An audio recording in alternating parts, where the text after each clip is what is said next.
So I pulled the Queen of Swords and the Nine of Wands for the last 2 weeks of December. And so I'm trying to stay out of the camera light here. So the Queen of Swords is someone who's usually an air sign. This would be a Libra, Gemini, or Aquarius, Sun, Moon, or Rising. And she is someone who's very distinct in how she acts. She's analytical. She's a little sharp sometimes, a little sharp-tongued, but not really. I mean, she can be smooth around the edges. The swords just say that, she cuts through the BS. She's intellectual, analytical, unlike the cup cards, for one, that are very much about what we love and they're romantic and that. The swords they're different. They're about our thinking and our thought process. And then we have the Nine of Wands. And if you look at the way the cards lay out, it looks like she's giving him a helping hand. This guy has been through some battle here. So I don't know if for some of you Scorpios, if it's around your work, because the wands do in fact represent the work that we put out in the world, our passion. It represents the fire signs. So passionate about what you do. And maybe you've been having to stand up for yourself around that. I mean, it feels like he's guarding his babies here, right? And so this could either go one of two ways. She's either as an air sign or someone who's very, feels like possibly a boss. And this could be a man or a woman, by the way. So it could be a male boss, authority figure. Excuse me. It could be a judge handing down a court case resolution, something like that. And yet it feels like there's a little bit of guarding around that. So she's either on your side or because it feels like she's giving you a helping hand. But this guy here, he's like, I don't know. I don't know if I'm into what she's doing. He sort of backed off.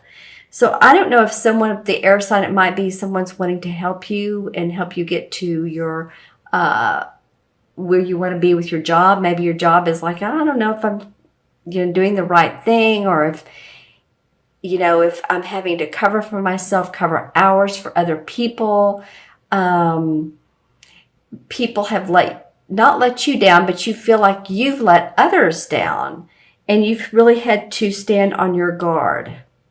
So this queen could be, again, she could be helping you, or she could be more of a boss. So let me know in the comments below, Scorpio, too, who this court card is, because of course, not all of you are born on the same day, same hour, same minute. You know that. So she's not, or he, going to be the same for everybody. But let me know. Now, for the first 2 weeks of January, I have here the Five of Swords and the Ace of Pentacles. Completely different cards from each other. In fact, they're not even facing each other. While these two are facing each other and feel like they have a conversation going on, the Five of Swords is facing away. So it feels like maybe out of this standing up for yourself, you've had a battle of words. Again, because the swords represent our intellect, our thinking. And he's holding two of the swords, and two here and then a third one. And these other two have put theirs down, if you can see that. There you go. So it feels like that you all possibly have been through some conflict or holding your words back. We are in Mercury retrograde. Now, we're not going to be the first 2 weeks of January, but there is a shadow period. And Mercury goes back direct on, I want to say December 22nd, but we still have a 2-week shadow period. So it might be, Scorpio, that you're really having to watch your words around people, what you're saying. Maybe you're the one that's coming off a little bit sharp. If not, then, if this isn't you, if this is someone else and you're over here and you've had to kind of release the reins a little bit, then it may feel like someone has one over on you, either at work or at home. I'm just looking at these two, and they feel very similar, don't they? The Nine of Wands, he's guarding his post, while the Five of Swords, he's like victory, success over other people. So I've said that very dramatically, but that's the feel of this particular card. Now he's facing away, which makes me happy, the Ace of Pentacles. And this is a really auspicious card. It's blessings from the universe of good health, good finances, new beginnings in health and finances. And, if I guess you could look at it that, excuse me, the hand is coming out of this card. So it might be that, if you're the winner of this wit or confrontation, that there's joy and abundance that comes out of it. You see what I'm saying? I mean, it feels like there's some hiccups along the way, and this Queen of Swords she's in the mix somehow. And yet at the end, there's the Ace of Pentacles. So either you're going to receive promotion, bonus, new opportunity of growth, hear about news of, again, all those things, employment, compensation package that's really nice. Maybe around the first of the year. Now, oftentimes companies do that. They will come up with new compensation programs. So if you're in sales, for instance, and you have a certain quota, maybe they'll, arrange the package to where you can make more money, or you feel like you can make more money. Or if you are on any project where the bottom line is what counts, then it feels like that you guys might be doing okay. It's the Ace of Pentacles. I love to see the Ace cards of any of the four suits. Okay, let's see what the transition card is that implicates one month to the other. What instigates this whole thing? Okay, this is the King of Pentacles. So this is an earth sign: Taurus, Virgo, Capricorn. You have a couple people in your spread here, Scorpio. And I said Virgo almost accidentally. So this, you all let me know again if this is a Virgo person. This is someone who's very good with money, takes care of their health. They're a master at the bottom line, at their finances. They have a good profit sheet. They're in the black. They're not in the red. You can see how he's dressed well. He has his castle back here, and he's dressed nicely, and he's not overweight or underweight. He takes care of himself. He's into fitness. So it might be that any of you all that have not been feeling well, that, by the mid of January, that you start feeling well, which would be great, because that oftentimes January, February can implicate more of the cold and flu season, but maybe you're getting past that. Or maybe this is a person who's helping you in your life, and they're dynamic. They're helping you structure your finances. They're giving you ideas on investing, stock markets, that sort of thing. Because I do feel like you come out really nice here towards the middle of January. All right. I'll look at the crystal and see what's up for Scorpio. Okay, Scorpio. Well, okay, this is a visual of, it looks, all right. This is a bird. It looks like both a pelican and a hawk. So just saying, this could be a totem animal. I have a friend that anytime she sees a hawk, if we're in the car, she's like, there you go. It's just very special to her. It means a lot to her.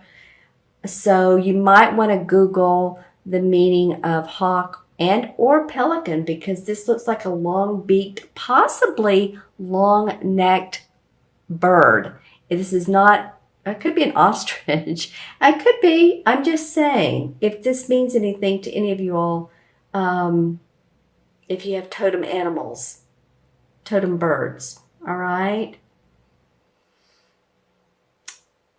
Okay, what else for Scorpio? I'm also seeing I guess what you would say, a spiritual or religious figure.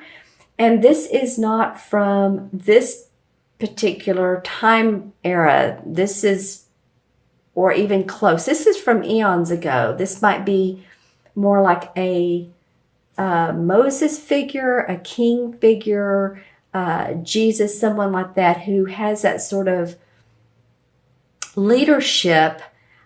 Feels like there's someone who sacrificed, not a martyr, but someone who has sacrificed, but then led people to a bounty. So if you're studying spirituality, any of the masters, any of the Buddha yogis, any of that comes up in the particular crystal. So maybe you're going to meetups. You're talking to other people about those types of mystical things that are very fun. Okay, anything else for Scorpio? Well, I do see an opening for you to make a commitment. Now, you're going to have to make this fairly quickly so that you don't come out on bottom. I know this sounds odd, but I'm seeing you on top and on bottom, and yet there's a window of opportunity between both of these visuals.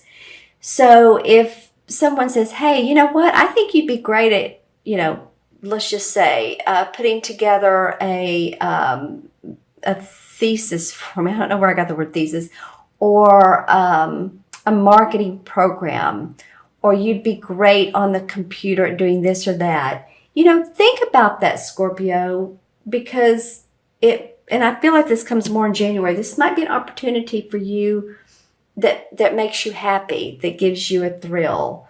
It's out of your usual work and into a different network is what I'm hearing. A different network that you haven't been associating with. And I do see a lot of green in this particular crystal. So green meaning the heart chakra. So maybe expressing how you feel, coming from the heart space. Again, watching this Mercury retrograde time, if you feel like sometimes you have a sharp tongue, or if someone is opinionated, it could be about work, it could be about relationships, it could be about politics, it could be, that gets a lot of people's feathers ruffled. So, just kind of go with the flow. It's all, for all of us, a good time to bite our tongue if we feel like people have other opinions and or comments than we do. Because, this Mercury retrograde does blow over, and we want to keep our family, friends, associates, co-workers are important. The relationship happy, right? Okay, so let's add up the cards, Scorpio. And there's 1 and 9 is 10. All the court cards are 1 plus the ace. 1 and 9 is 10. 11, 12, and 5 is 17. Well, 1 and 7 is 8. 8 is about abundance and affinity. Infinity. It could be affinity, but it's infinity. So, again, you guys might be really focused on how your bottom line's going to look. I kind of feel like that's coming up for you. What are you spending money on, I would say? How are you watching what you're spending money on? How are you saying, okay, well, I'm going to hire someone to clean, but I also want to get a massage. It's those types of things. And then 17 in the major arcana cards is it's the star card.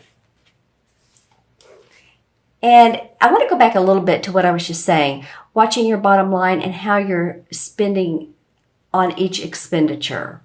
Your balancing act for allocating different monies. Okay.